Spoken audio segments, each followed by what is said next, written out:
আজ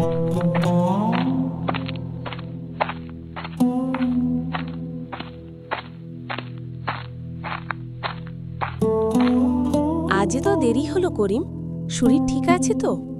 শরীর ঠিকই আছে, তবে মনটা ভালো নেই। কেন, মালিকের সাথে কোনো ঝামেলা হয়েছে নাকি রোজগার কম হয়েছে? না, তার চেয়ে বড় একটা ঘটনা হয়েছে।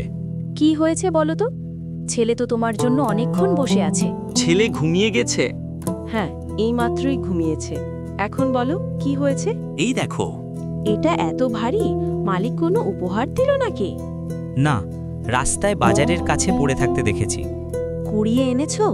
ভেতরে কি আছে দেখেছো? না, হাতে নিয়েই বুঝলাম ভেতরে অনেক টাকা। কার টাকা? তুমি এটা নিয়ে এলে কেন? কাকে দেব? চারপাশে কেউ ছিল না, তাই বাড়িতে নিয়ে এসেছি মালিক খুঁজে দেওয়ার জন্য। কিন্তু আমাদের ছেলের চিকিৎসা, ডাক্তার বলেছে অনেক টাকা লাগবে। কিন্তু টাকা হারাম হলে চলবে না, কাল থেকেই মালিককে খুঁজব। সৃষ্টিকর্তা কি আমাদের দিকে তাকাবেন না?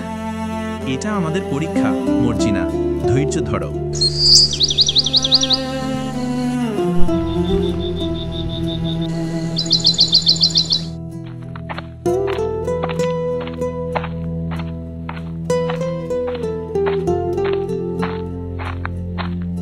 টাকাটা কোথায় রেখেছো করিম? ভালো হলে ভাগ করে নাও। না দিলে কি করবা? চিৎকার করে লোকে ডাকবো। আরে থামো, করিম আমাদের ভাই, ওকে ইয়ার্কি করা যাবে না। করিম, আরেকবার ভাবো, টাকাটা 3 জন ভাগ করি, তোমার জীবন বদলে যাবে। আমার জীবন বদলানোর দরকার নেই, বিরক্ত করো না। এত সকালে এত হইচই কেন? লোক বলছে করিম নাকি টাকা ভর্তি থলি পেয়েছে।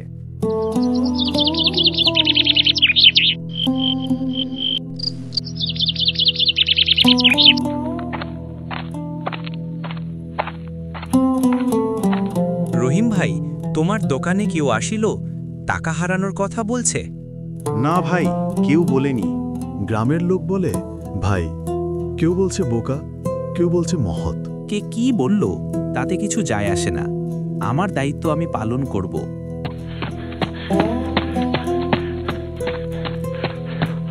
ভাই, শুনলাম আপনি আমার টাকার থলি পেয়েছেন।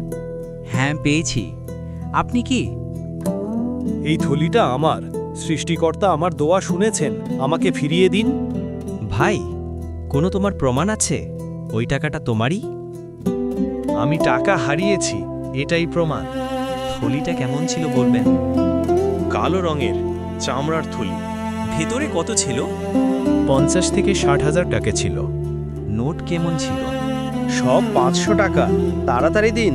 দুঃখিত, এটা আপনার না। তুমি গরিব বলে সুযোগ নিচ্ছ? পুলিশ ডাকবো। ডাকুন, আপনার কোনো কথার সঙ্গে থলির মিল নেই।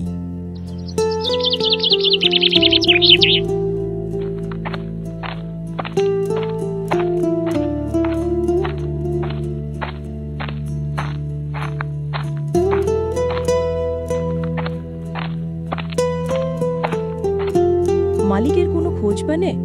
না, তবে এক লোক মিথ্যা দাবি করেছে। আজ বশিরের বউ এসে আমাকে বোঝাচ্ছে। কেন? বলছে নিজের ছেলের চিকিৎসার কথা না ভেবে টাকা নিয়ে ঘুরছো।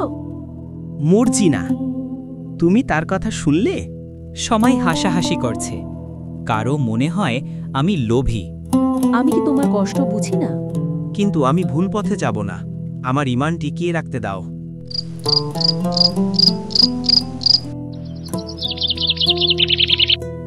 পাঁচ দিন হয়ে গেল, মালিকের খোঁজ নেই। করিম টাকাটা খেয়ে ফেলেছে, তাই মালিক খুঁজছে না। ঠিকই বলেছ, ও টাকার পরিমাণ কাউকে বলতে চায় না। করিম দোকানের পাশ দিয়ে যেতেই সব শুনে ফেলে।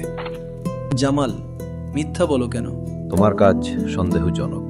আমি দিনরাত মালিক খুঁজছি, আর তুমি আমাকে চোর বলছো? সন্দেহ হলে সামনে থলি খোলো। কেন দেখাবো? এটা আমার আর মালিকের ব্যাপার। এসব শুনে করিম রাগ দুঃখে চলে যায়।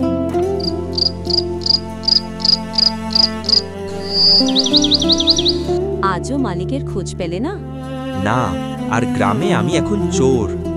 সবাই বলছে আমি টাকার লোভে আছি। পেও না, সত্য একদিন প্রমাণিত হবেই। কিন্তু কবে? আজই যদি চোরের অপবাদে মরে যাই, কাল সকালে থলিটা পঞ্চায়েতে জমা দেব, আর পারছি না।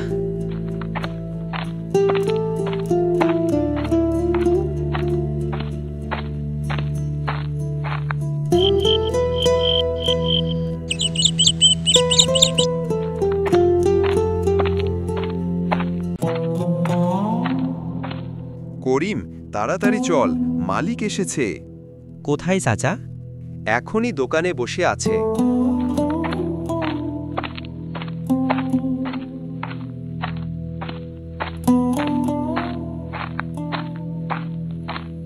আসসালামু আলাইকুম।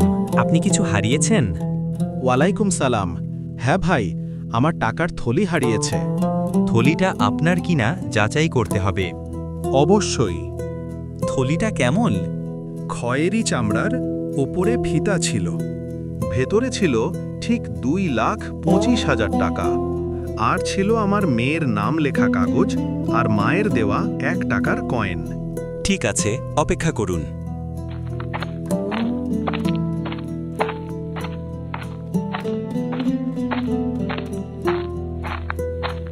এই নিন আপনার থলি। ভাই, আপনাকে কিভাবে ধন্যবাদ দেব? আপনার নাম করিম, কি কাজ করেন? আমি বোঝা বহন করি। আজ থেকে আর বোঝা বহন করতে হবে না। শহরে আমার কাপড়ের দোকান আছে। আমি চাই আপনি আমার দোকানের ম্যানেজার হন। কিন্তু আমি লেখাপড়া জানি না। সততাই সবচেয়ে বড় যোগ্যতা, বাকিটা শিখিয়ে দেব।